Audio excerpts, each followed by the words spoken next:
We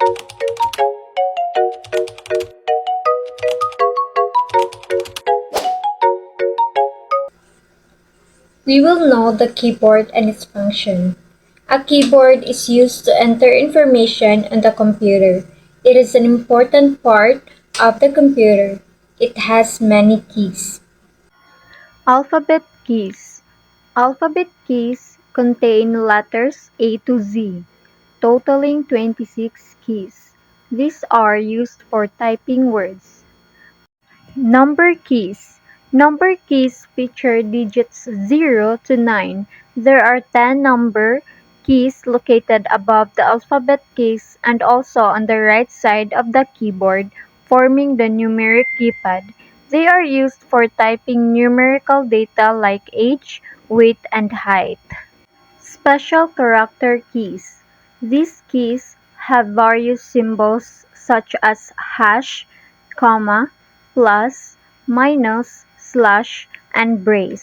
Space bar key.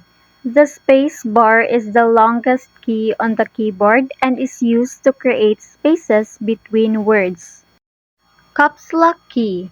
The caps lock key is used to type letters in uppercase. Enter key.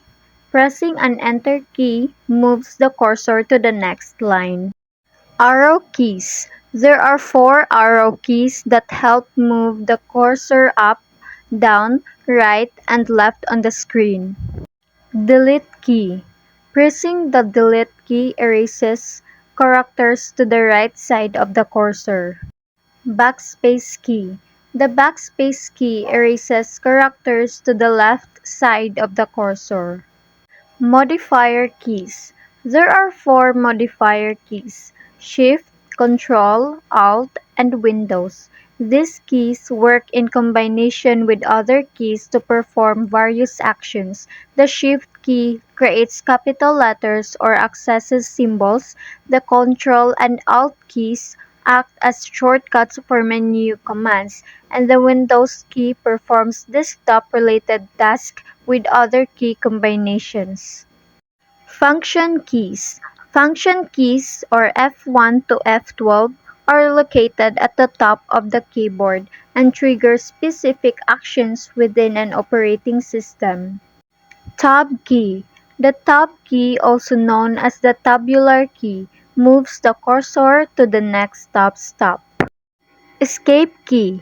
Located in the upper left corner, the escape key allows user to abort, cancel, or close operations.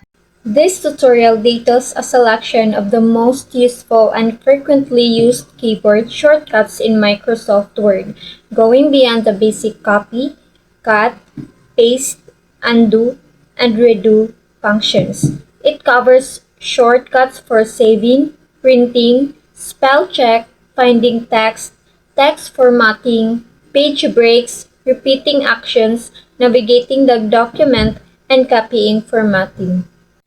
It starts by acknowledging common keyboard shortcuts usable across many programs.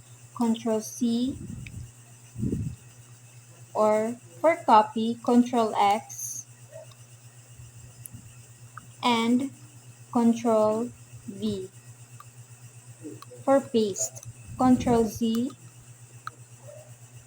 here for undo, and Ctrl-Y for paste. For redo. These are foundational for any computer user. For quickly saving your document, the shortcut is Ctrl-S.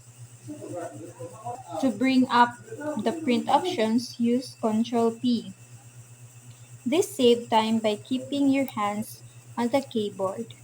Tapping F7 here opens the spelling and grammar check feature. Ctrl-F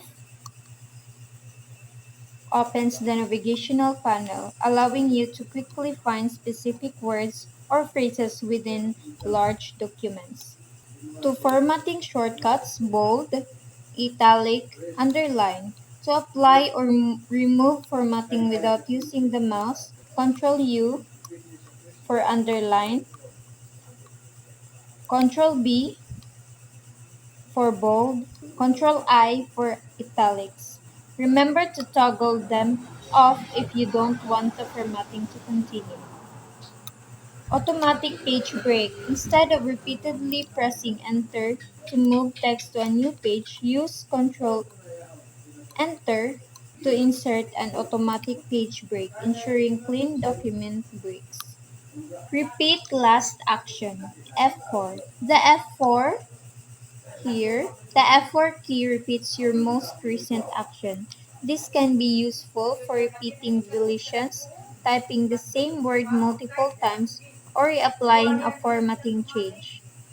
Jump back to previous cursor location or Shift plus F5. Shift plus F5 instantly takes your cursor back to its last three previous locations, which is very helpful when navigating and editing large documents. Copy and paste. Formatting Control plus Shift plus C and Control plus Shift plus V. Control Shift plus C copies the formatting of selecting text. Then Control Shift plus V paste only that formatting to other text, leaving the content itself unchanged.